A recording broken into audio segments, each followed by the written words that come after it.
Bhagavate Vasudevaya. Om Namo Bhagavate Vasudevaya. Om Namo Bhagavate Vasudevaya.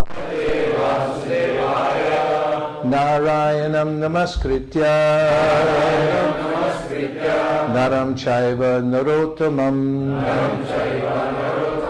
Devim Saraswatim Vyasam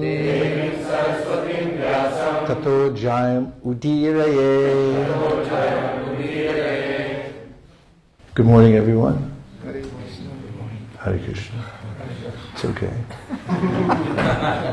Today we're reading from the Srimad Bhāgavatam, Canto 3, Chapter 5. Vidura's talks with Maitreya.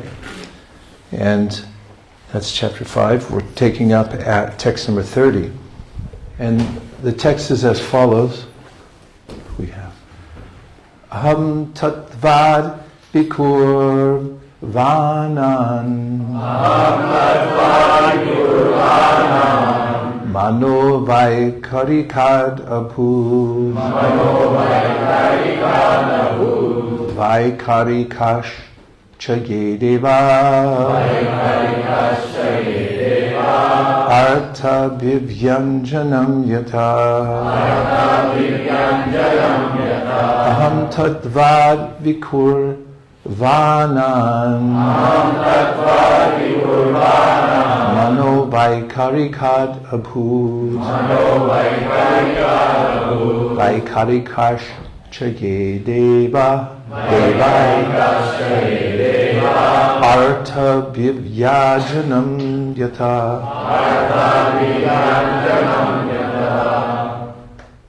Aham Tattvad. From the principle of false ego.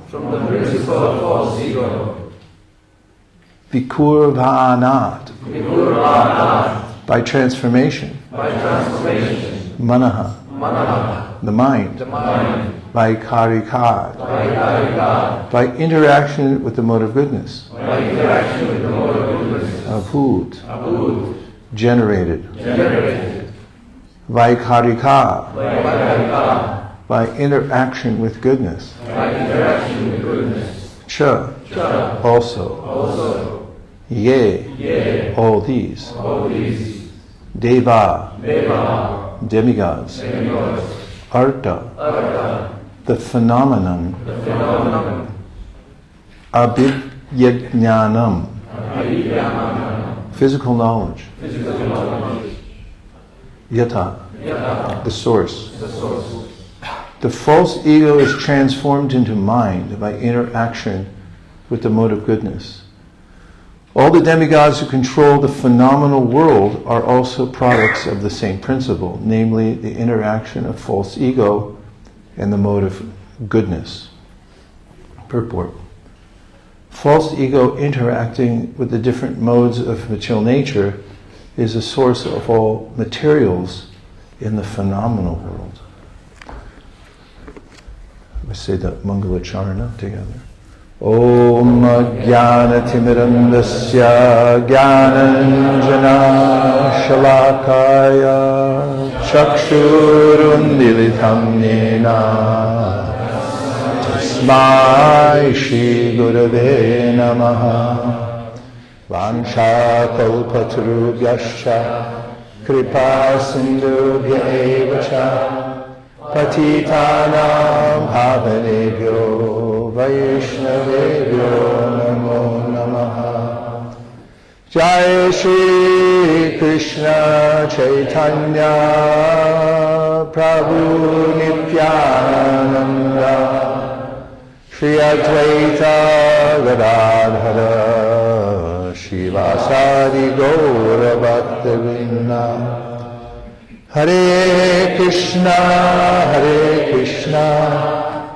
Krishna Krishna, Hare Hare, Hare Rama, Rama Rama, Hare Hare. Aham Tattvad Vikur Anam Mano Vaikarikad Abhut Vaikarikash chayedeva arta bhivyatyanam yataha. The false ego is transformed into mind by interaction with the mode of goodness. All the demigods who control the phenomenal world are all products of the same principle, namely the interaction of false ego and the mode of goodness. It's helpful to give context to this verse because there are those who practice Sankhya yoga in which they categorize the elements of the material nature in order to distinguish themselves from the various elements.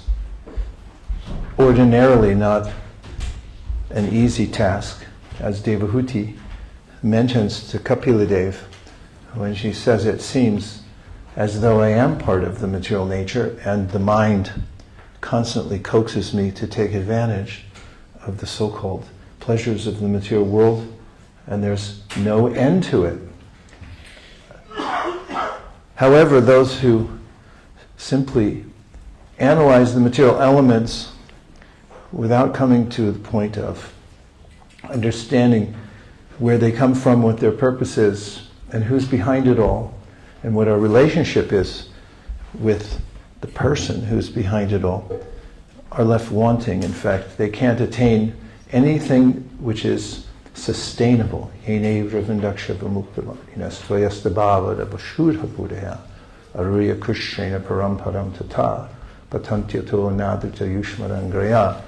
Those who have an incomplete understanding of the complete whole, which is comprised, it's Advaya Gyan Tattva, but Vadanti Tattva Vidas Tattvam Yajganamadvayam Brahmeti Paramatmeti Bhagavan Iti Shakti. And at the outset of the Srimad Bhāgavatam, First Canto, Second Chapter, we hear that the direct means for coming to complete knowledge of the complete whole, besides processes like yoga, jnana, sankhya, is Vedanti tattvavidas tattvam yajnanam advayam. Vasudeve Bhagavati Bhakti Yoga Prayojita Janaya Yashu Vairagyam Jnanam Chayarahaitukam.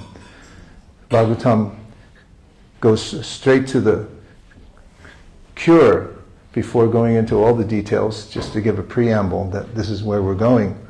That if you directly worship the Supreme Personality of Godhead through the process of devotional service, then the concomitants of that are jnana, which means the knowledge of the difference between matter and spirit, as Krishna says in the Bhagavad Gita, Kshetra jnam chapimam bhidi sarva kshetrishu bharata kshetra gyoro jnanam yatash jnanam yatam mama. My assessment, Krishna says, is the quality of knowledge. Basic, foundational aspect is the soul being able to see the difference between himself and matter. And in this section, we are hearing a discussion between Vidura and Maitreya. And the ultimate goal of Vidura is to hear Krishna Katha, the topics of Krishna. That's stated in the earlier verses. He's eager for that, but he's starting at the beginning to give context that what is the entanglement of a living entity in the material world and where does it come from? Understanding the energies of the Lord and how they're manifest in this world is one of the main topics of any Purana, and the Srimad Bhagavatam follows that system also. So here we hear Aham Tattvad. So Tattvad, from the principle of false ego, the word Tattva is being here rendered as, or translated by Prabhupada as, a principle. Tat means, it's a demonstrative pronoun. It means something you can point to as categorical and say that it exists. It has its own characteristic. And one of the tattvas, or those characteristics of the material world, which is what's being described here, the unfoldment of the Mahatattva into varieties. And that those main categories in the Mahatattva are sattva, rajas, and tamas. They have creative power. And here, from the principle of false ego, vikurvanat, there's a transformation.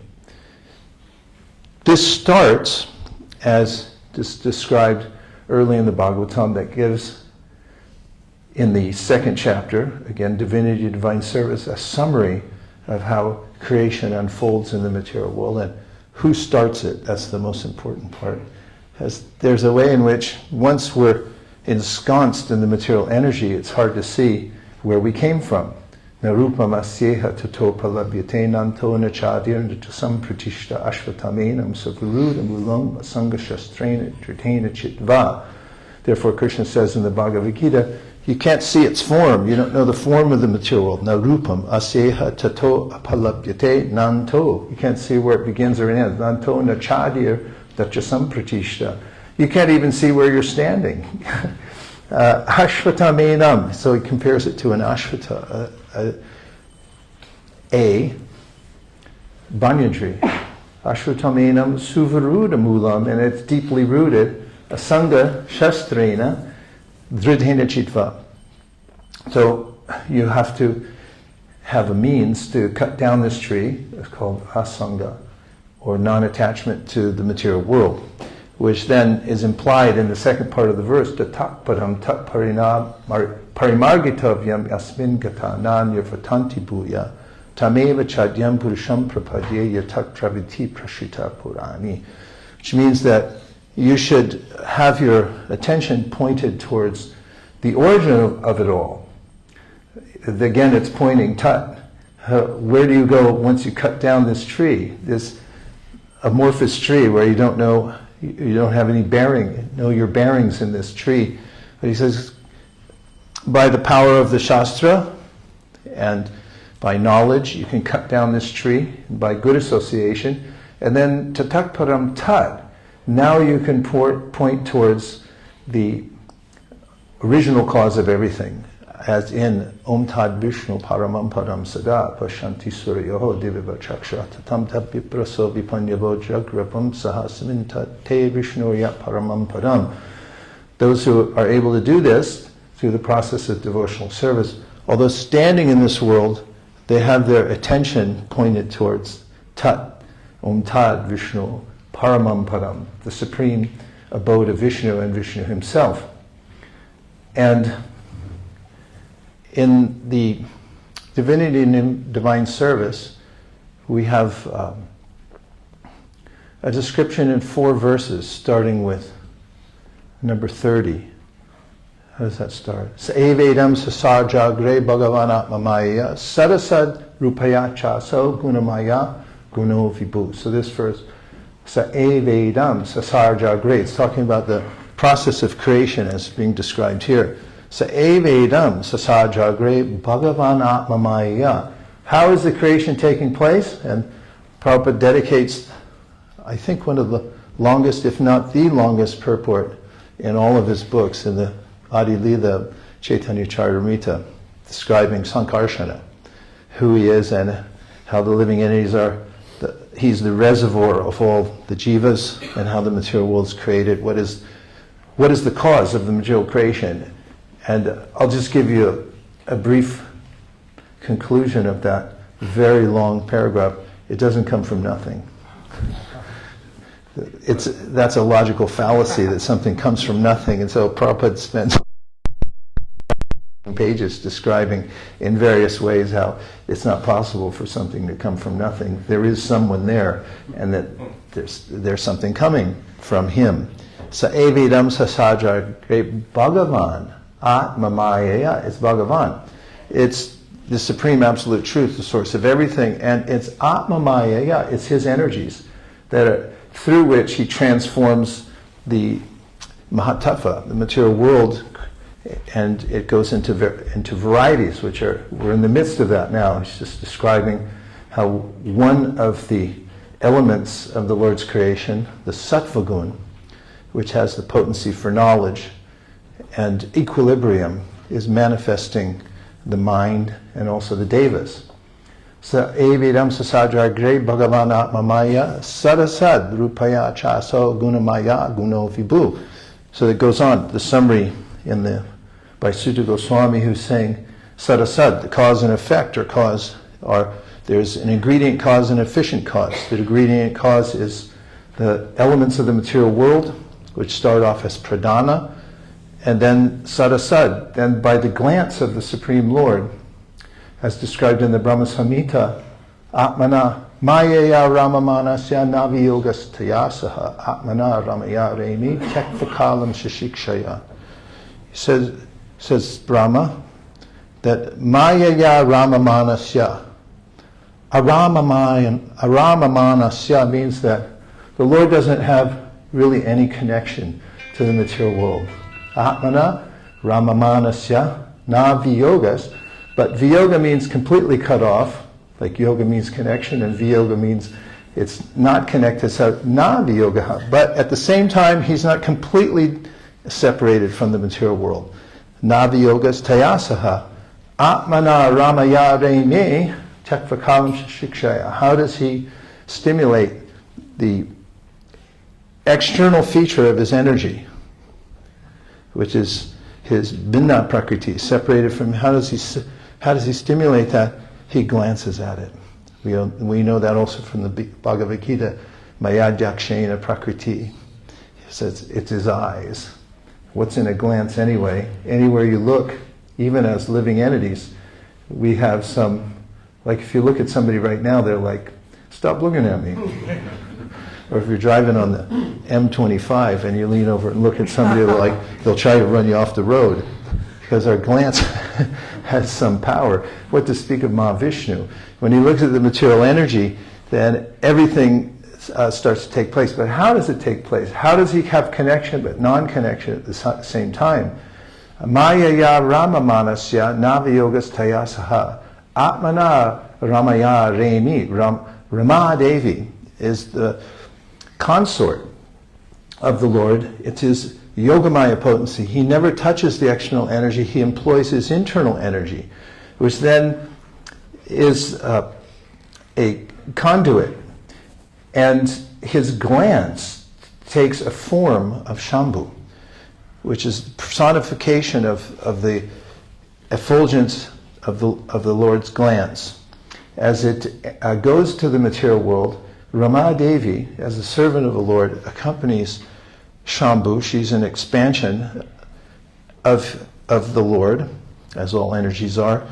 And when reaching the material world, Rama Devi expands to become the consort of Shambhu. So you find that the emblem of the material world, or the emblems, are the yoni and the lingam.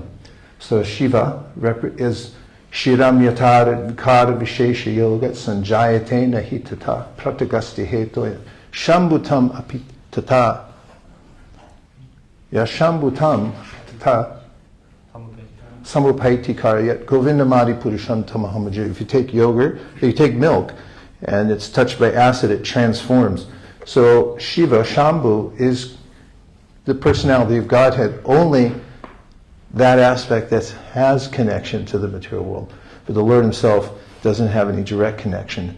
Maya ya Rama Manasya, no direct connection. Naviyogas taya, but not no connection. His connection comes through his expansion of his glance into the material world, which also carries the time energy that stimulates the activity of the living entities in the material world.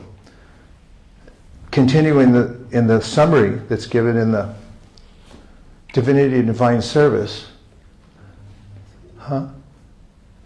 What is it?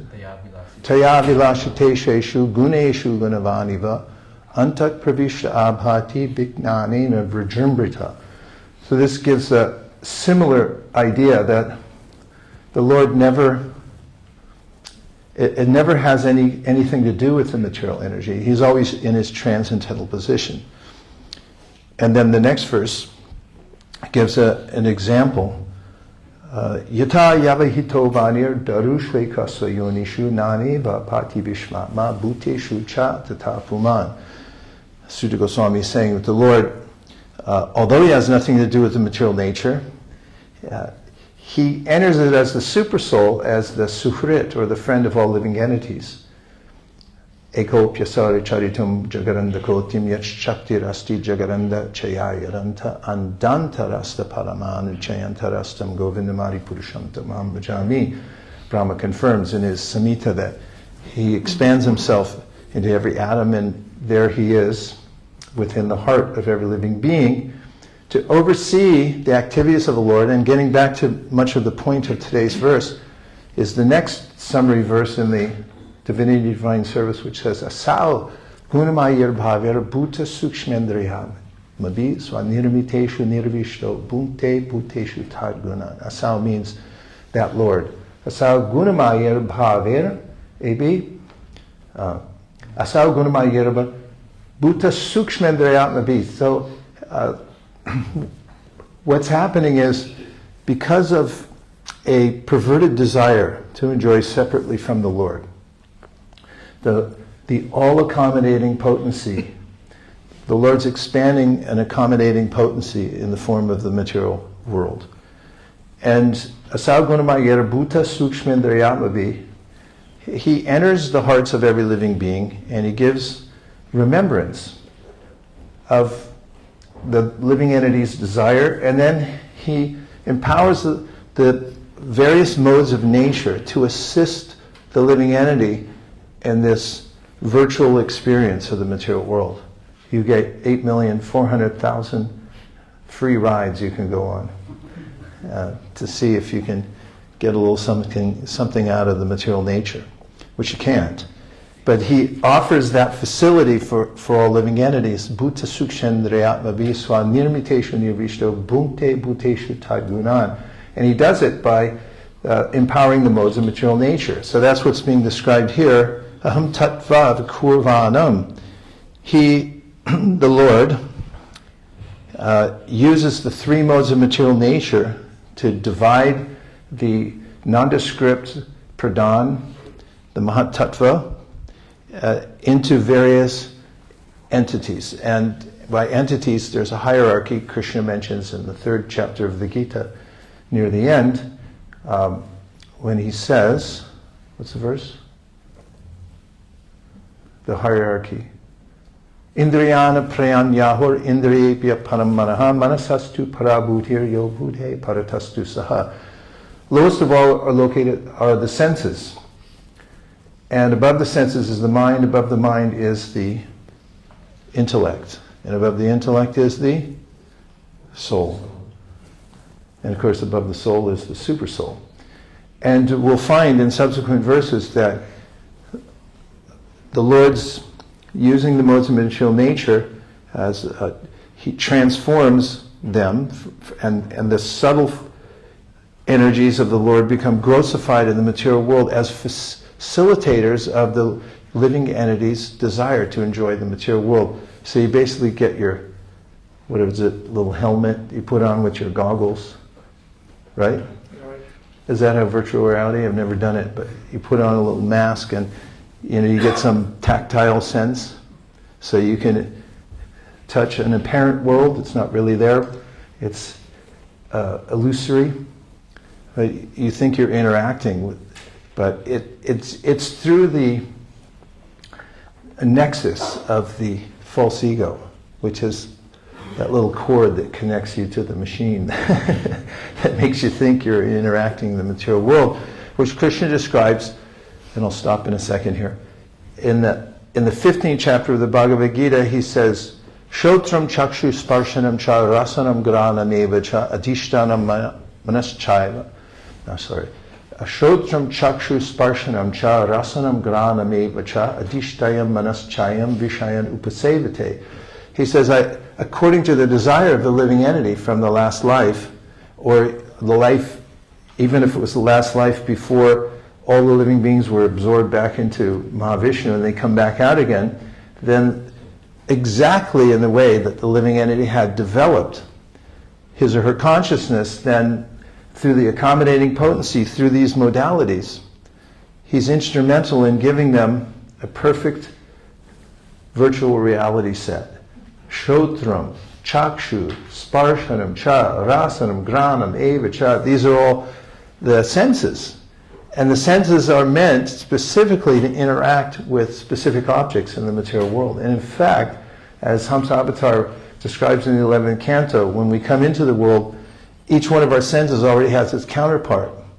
And for instance, pigs like stuff that we don't like, and I won't go into detail, but they just like it. Why? Because their senses are already connected. In fact, he does Hamsa Avatar, the word embedded. The sense objects are embedded within the mind, and the mind is then embedded within the sense object. So it's natural, once the senses manifest in this material world, that pigs like stuff. And then every entity, like the sea cow, likes other sea cows. And pumsastriya maituni bhava metam tayomritu hridaya grantamahu ato. We'll forget the last part, but there's a way in which everyone has their counterpart in this material world, and that's because of the arrangement of material nature. Why? Because you wanted it, and therefore it's being facilitated. So one of the points here, why is this important? Why is this context important? It's because then we can change that. That can be reformed. The desire is reformed by bhakti. And if you hear about our non-relationship with the material world, and it starts to make sense, and no wonder I'm always frustrated. And then you hear about the solution, tatakparam ta parimargitavyam, that there's a supreme abode and we have a relationship with the personality of Godhead. And also, as I hopefully purposefully quoted, pumsastriya maitunu bhavametam, the driving force in the material world is the sex energy, that one female is attracted to male and vice versa, but that's coming from the spiritual world. There's the Adi Ras, or the attraction between Radha and Krishna. And this material world is just the perverted reflection of the spiritual world. So when we start to transfer our attention from the material world, where we just get faked out, like Prahlad Maharaj says, Kutrashisha Shruti Sukham Mrigatrishni Rupa Kvedam Kaleva Namashesha Rajam Viroha. He said the whole material world is a mirage. Mrigatrishni Rupa, like a deer sees water in the desert where there isn't any, and chases after it and then dies trying. Sound familiar? That's the whole material creation. Drink this, do that, get sick, get well, hang around an inkwell. All these kind of ideas everybody has going on in the material world, but they never actually get there, he says. Shruti Sukham. You hear about it, it stimulates the idea that I could enjoy, but it's only by hearing about it. But when you hear Krishna Katha, which is what we're coming to here in Viduра's talk with Maitreya, and you also have the foundational understanding that you have a non-relationship with the material world, and you know there's somebody behind it who's trying to help you, then you can enter deeply within the process of hearing and pointing your attention towards the relishable topics of the spiritual world. Pada pankacha palasa vilasya bhakta karmashayam gratitam udkritayanti santa tadvanda rikta matayo yatayopi rudha shrotoganas tamaranam bhajavasudevam, which is mentioned that in the fourth canto of the Bhāgavatam, that if you have developed an attraction for hearing the topics of Krishna, it's vilas, it's enjoyable, then you can cut this connection you have to the material world. Whereas if you're rikta matayo, your head is empty, then you'll naturally gravitate back to the three modes of material nature, because it seems like a good idea. Like, have you ever heard anybody say it seemed like a good idea at the time? And then how's that working out for you? Not very well. Karmashrayam gratitam gratayanti santa. But the santas, those who become saintly by associating with others who are in Krishna consciousness, can develop this vilas, or attraction for Krishna in the spiritual world, seeing the deities, chanting Hare Krishna. And finally, just a concluding statement, to the preface, or these introductory remarks is that the purpose of the creation ultimately is to give the living entities an opportunity to come out of this illusion. And Saṅkarṣaṇa, who is not intimately, but somehow indirectly connected with the creation of the material world, as mentioned in the Fifth Canto of the Bhāgavatam, before he starts his destruction of the material world through the agency of Rudra, he becomes a little annoyed because he's given unlimited chances for the jīvas in the material world to come back to their senses and come back to him. And then they say, oh no, I'm not interested. And it's in that sense of annoyance that the Rudras pop from his forehead and start their dance of destruction and burn down the material world. And then it starts over again, giving an opportunity for all living entities to come back to Godhead. So we can take from this many things, but two general things are that the material world's perfectly accommodating, and if we just adjust ourselves to Krishna's purpose, Shri Shri Radha Gokula Nanda Sita Ram Lakshman Hanuman Shri Shri Gornitai Ki Jai, Giriraj Maharaj Ki Jai, then just as every living being is being fully accommodated to try to enjoy the material world in exactly the way that that living entity wants to be accommodated, will be fully accommodated in the spiritual world. Even if our desire is minuscule, the Lord is waiting for that tiny desire even of the living entity to say, no, I would like to have you instead. If he's accommodated every living being to enjoy the material world in exactly the way he or she wants to, it makes sense that since his main purpose is for us to come back to him, that he would also accommodate our desire for devotional service. And the other lesson is that if you're engaged in missionary work, which means giving souls an opportunity to take the knowledge by which they can be reconnected with Krishna, then you're doing something that's extremely dear to Krishna, as he says in the Bhagavad Gita. No one's more dear to me than the person who engages in this activity. There's a rough and tumble sketch of a few thoughts from this verse and this section, and now if you're open for it and there's enough time, I don't know how long the class goes today. Is it finished? Half. Okay, so we have a few minutes for reflections. Anything you heard that you can repeat that you think would bring out an important aspect of the conversation, or a question that's highly relevant to the section of the Bhagavatam we're talking about and that would augment the conversation as well. And we give $100 for any bad question. 100 pounds. Which I have right here. Yes, Prabhu? One quick question, Guruji. So, when such topics come, topics about Mahatattva and attraction of material elements, etc., they are not so entertaining to hear. So mind gives 1,000 reasons not to go and sit in the class. So what do we do? I didn't catch the last part of it. What was the question? Okay, try it again. Yeah. So when such topics come about Mahatattva, attraction of material elements, etc., got that? They are not so entertaining to hear. They're not so entertaining to hear. So mind gives 100 reasons not to go and sit in such classes. The mind gives 100 reasons not to. So what do we do? I don't know, I find it quite entertaining. Because I really find it entertaining. I mean, I'm sorry for those who don't. And because the antidote is to chant better rounds or something. But I find it so edifying to hear this knowledge. In fact, from the very beginning when I read Bhagavad Gita, before I had any association with devotees, I looked at the world in a different way. Because I heard about the three modes of material nature and what their symptoms were, just as a complete neophyte, I was able to walk around and say, oh yeah, that's the mode of ignorance, and there's the mode of passion, and there's a consequence for associating with that. That saved me from the way I was interacting, which was indiscriminately. I didn't know the difference between one thing and another, and what the consequence was. Anyarevahur sambhavad, anyarahur sambhavad, iti shushramadiranam yenas tadvit shakshare.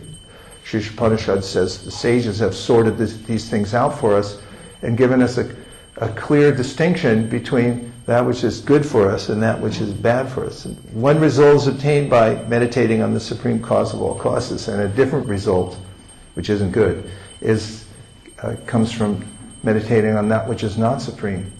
And I find also that the ways that Krishna describes our interaction with Maya to be fascinating. For instance, he tells Brahma, Retirtam yat pratyeta na pratyeta chatmani tadvidyada manomhayam yatabhaso yatatama. What is Maya anyway? Where is it? It's a very odd or amorphous or subtle energy because it's almost not there. You have the material nature, it's not in Maya because it's inert. It doesn't have anything. It has no consciousness. And we're also conscious beings. Asango hyayam purusha. We actually, says the Vedas, have nothing to do with the material nature, and we're fully conscious. So where's Maya? It's in a mistaken look at the material nature with the intention of enjoying, separately from the Lord. Then, to facilitate that, the Lord creates a world in which we think we're looking at our own stuff. And Krishna mentions Jayato Vishayam Punsam Sangasteshu Pajayate Sangat Sanjayate Kama Kama Krodho Pijayate. He says with that illusory context, if you look at the material world and think, oh, I can enjoy that, he said, there's a rabbit hole you're going to go down, and you're going to get caught by it.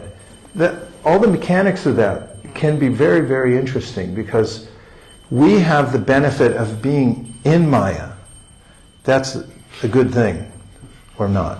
But the Ishamanishad says, Vidyam cha vidyam chayas tad vedo bayam saha avidyayam ratum tirtva vidyayam ratum ashante. Only one who can understand the knowledge and nescience side by side can receive the full blessings of immortality and attain liberation. So we're in it, and that's an ideal situation. We have a bird's eye view of how it works. We can read Bhagavad Gita and then be observant of how Maya works. For instance, you might notice that the attraction to other bodies is illusory, and it's one of the main points of the Bhagavatam that there are forms, there are love affairs in the spiritual world, but when they're here in the perverted reflection of the material world, they don't work out so well because they're not substantial, they're not real. They lead us into attachment that becomes overwhelmingly troublesome. So I guess I'm saying I don't agree with your premise, that it's not interesting. We'll try to make it more interesting. Yes? Hare Krishna Maharaj, thank you so much. I was thinking about this aspect of the Lord's universal form, where it says that the Bhagavatam says the most attractive or alluring illusory energy is Krishna's smile. And then later on it says when the Lord smiles, he shows his teeth, which are the jaws of death. So I was just wondering if you could relate this illusory, attractive energy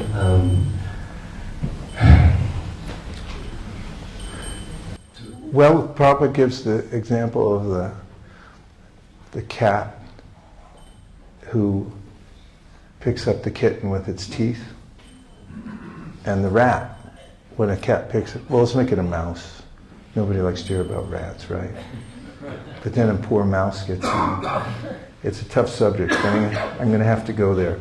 So the cat grabs a mouse in its teeth, and looks like a nice little kitty, but it later devours that little mouse.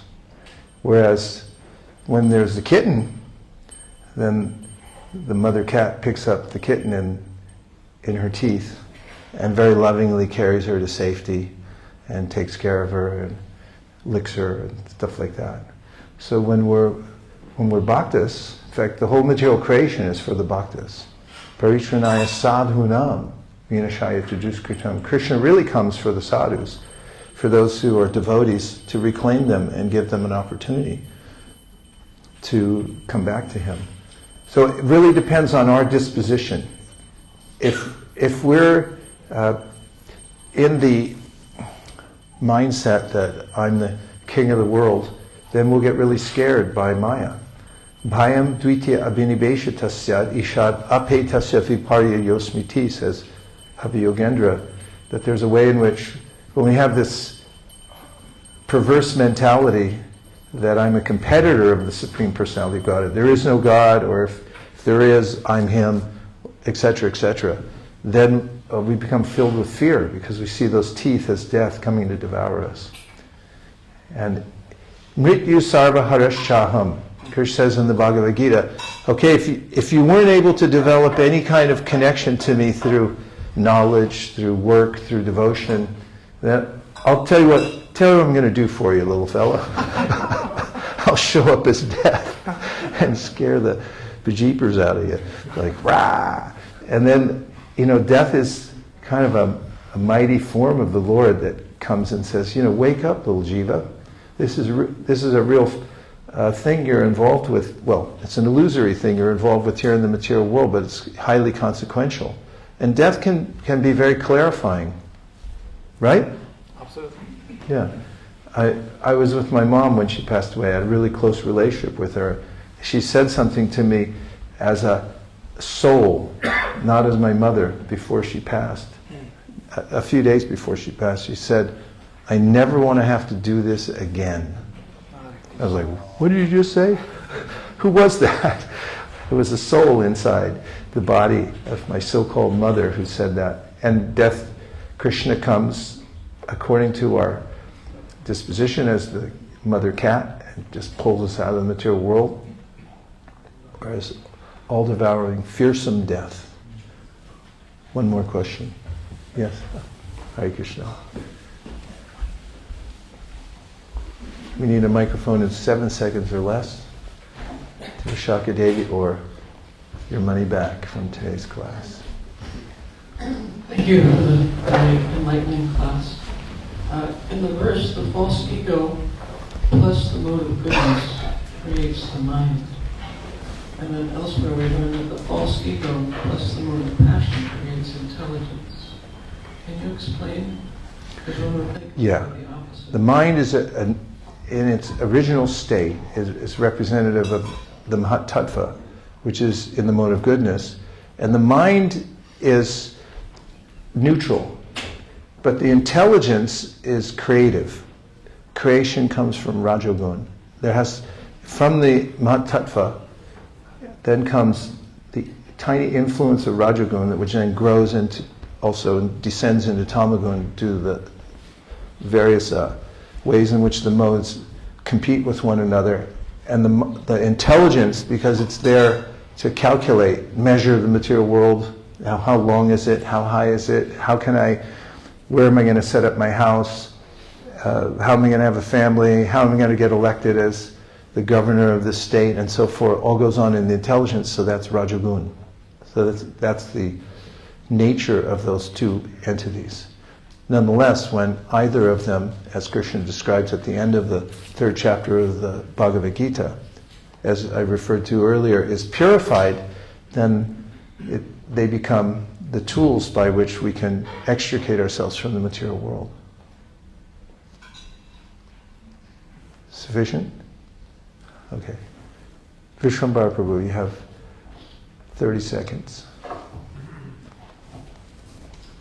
You mentioned the verse Indriyani Paranyahur, Indriya Paramana, Manasasti Parabuddhi, Yogude Paradastasa. Indriyani Paranyahur means, Lord Krishna says, the senses are above the ahur, the material energy. I was dwelling on that. The Virat Rupa, which is not different from Lord Krishna, which is the powerful material energy, which dwells on every body. Life, it appears to be much more powerful than our senses, also because it's Krishna himself. I've always found to understand how can our senses be superior to the material energy. Can you explain a little bit? Because also the Prabhupada said ultimately everything is spiritual. Well, actually, one of the commentaries in the Bhagavad Gita is described that the sense objects are considered above the senses, and in the vein of kamadinam katina katita palita durnideshas tesham jatamayina karunanatrapa nupashanti. There's a way in which the devotee recognizes at a certain point after getting association that I've been serving the bad masters of the senses because they've been inextricably connected to their objects and they've been giving me a bad direction. So no more am I going to follow them. And the other reason is, as Krishna describes, Daivahiyeshu gunamayi mama maya duraya.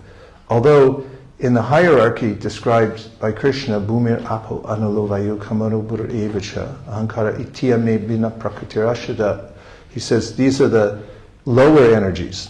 And then he says, Apareya mitostanyam prakritim birimi param jiva bhuta mahabaho yedam darite jagat. Above that is the superior energy of the soul. So how does the soul become overcome by the lower energy? Because it's daiva. We use our creative, our knowledge gathering senses and our working senses to create something, for instance, in the material world, like a television, and it's just made out of wood and wire, right? And glass. But then it conquers us right back. And it's like, what happened to Dilip? Dilip's sitting there watching television for 7 hours a day. And because he's captured by the creation that he thought that he was the king of, and now it's the king of him, and now it's the smartphone. So it's all Krishna's energy, and we are no match for it. The only way that we can become in harmony with the material nature, as you just alluded to, is when we use everything in Krishna's service and consider it his energy to be used in his service. Brahmanyadaya karamani sangham tyakva karotiya lipitena sapapena padma patramivambasa. If we see everything, all the material nature, our senses, to be used in Krishna's service, then we don't, Krishna says, become implicated by the power of the material nature or by our senses. Om. Yes, Mirage, for the close.